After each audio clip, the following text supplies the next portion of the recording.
Hello and welcome to another edition of the Cemetery Podcast. I am your host, Ken Negley from the Necrotourist, and today we're going to be exploring quite a few interesting topics. Number one, we are going to be giving you another cemetery tip that will hopefully keep you prepared and not caught with your pants down out in the field. We are also going to be featuring the grave of an acclaimed inaugural artist. We are also going to be discussing one of the largest memorials in the United States. The feature cemetery this week is going to be a Georgia must-visit. This week's cemetery symbol is rather floral and fragrant.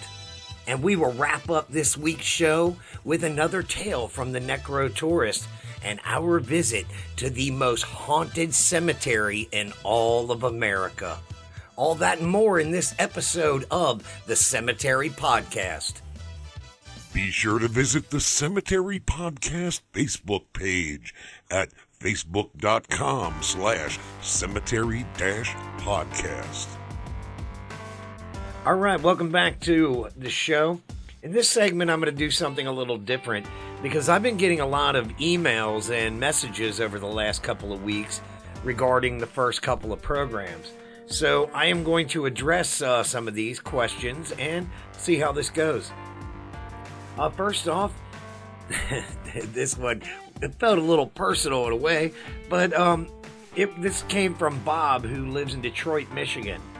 And Bob said to me, when you're recording the show, there are a lot of errors. Why do you leave the errors in when you're recording and then posting?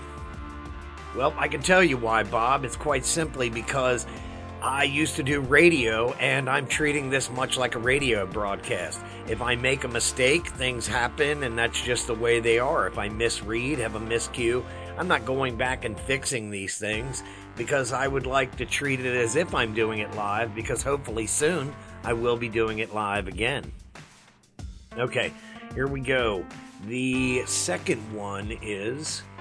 This came from Teresa in our hometown of Cincinnati, Ohio. She said, what is your favorite cemetery that you visited so far? Well, I can tell you right now, Teresa, we have visited over 1,000 cemeteries, but so far nothing has really knocked Cave Hill Cemetery in Louisville off. They are just an amazing mix of everything that makes necrotourism what it is. It's a gorgeous cemetery. They encourage necro travelers. It has a great amount of famous people like Muhammad Ali, and it has architecture and statuary that literally is to die for. So yeah, Cave Hill in Louisville. All right, and the final email I'm going to read, this came from Connie in Jacksonville.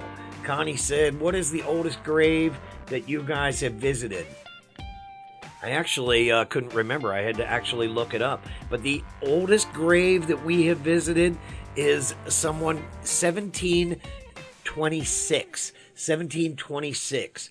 Matthew Garrigues. I don't really remember that. The oldest cemetery we went to was dated and established in 1719, which is the Christ Church burial ground in Philadelphia. It's actually where Benjamin Franklin is buried. So there you go. There's 3 emails from our listeners. If you have an email, or actually if you have a question for me, you can email me at thenecrotourist@thefuneralsource.org.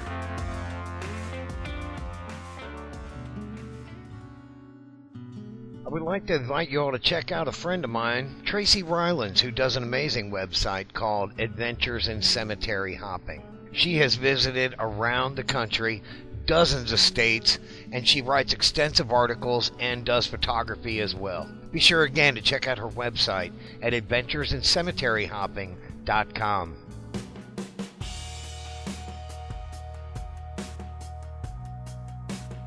All right, welcome back to the show.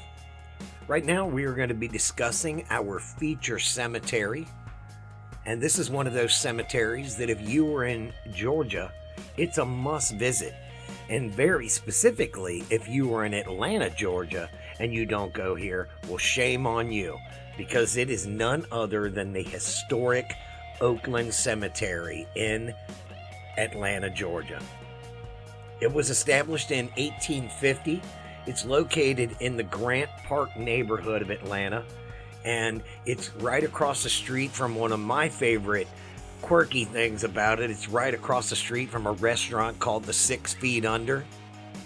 It's a must. If you're going to be visiting Oakland, you need to go to 6 Feet Under to eat. Actually, one of the strangest things about this cemetery is, though, it is landlocked and it has been sold out forever. So they virtually have one or two, maybe just a handful of burials every year at this location. There's approximately 70,000 burials in there, and all the lots are either owned specifically by the family members or they are owned by the city.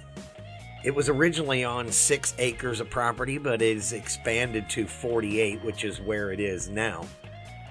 And it's located just about a half mile or so from downtown Atlanta. Very interesting place. The situation, the setup is really cool.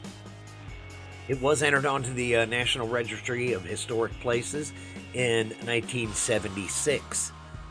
Now, one of the main reasons you need to go here, because there are super significant historical people that are buried in this place.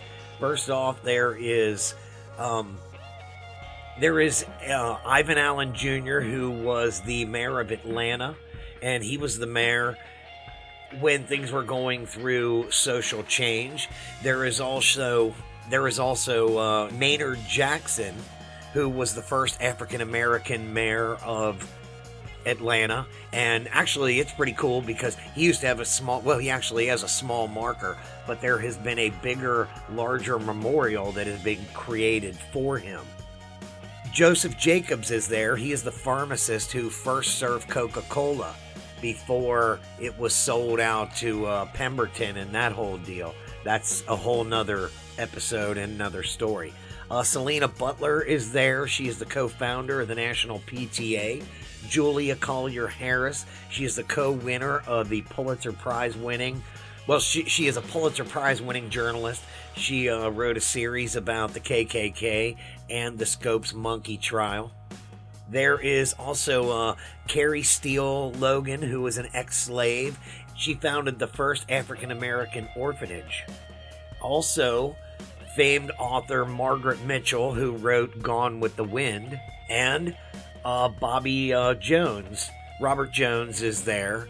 And his grave is pretty cool because people put like golf memorabilia, tons of golf balls and golf tees are left on his grave every year. I would imagine that the cemetery probably has to clean these off about every 30 days or so. He gets such an immense amount. Now, of course, whenever people are on their way to Augusta, it's known that they stop there and bring memorabilia. We were there in the fall of 2020, and during COVID, Augusta was late in the season, so there must have been a lot of extra stuff. I'm curious how much memorabilia is there during the off-season of golf. However, when it comes to Oakland, it's really cool because it's laid out. It has brick streets, and there's a lot of cool things that make this place worth seeing. A lot of old mausoleums, several governors, Georgia governors are located there. There's several Civil War generals there. There's a large memorial for the Confederate soldiers. There's also a Confederate soldier section. There are also U.S. soldiers in that section that are buried. And there is also the Lion, which is one of the most famous things, actually one of the most visited monuments in the world, is the lion statue that is there at Oakland. So if I haven't told you enough to convince you to go there now, I don't know what I can tell you. They have guided tours, quirk code maps, you name it.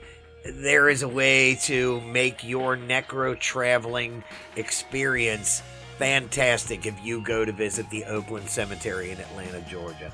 It is highly recommended by the necro tourists, and it's already cracked our top 10.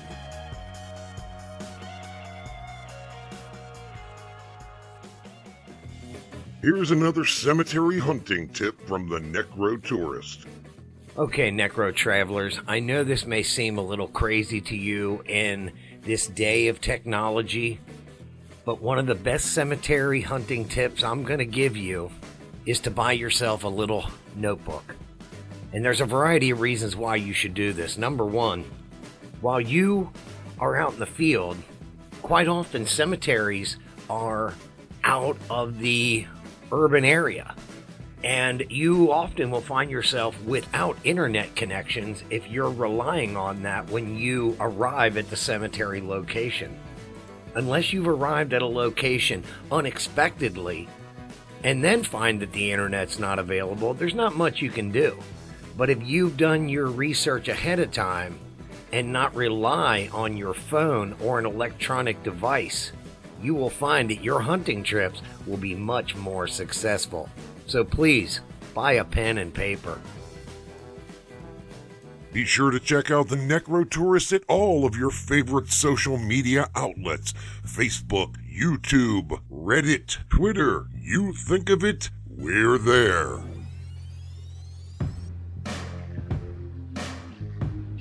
All right, welcome back to the show. Right now we are going to discuss the Crazy Horse Memorial. As the Necro Tourist as an organization, we did visit the Crazy Horse Memorial. But I, as Ken Negley, the Necro Tourist, have not been there.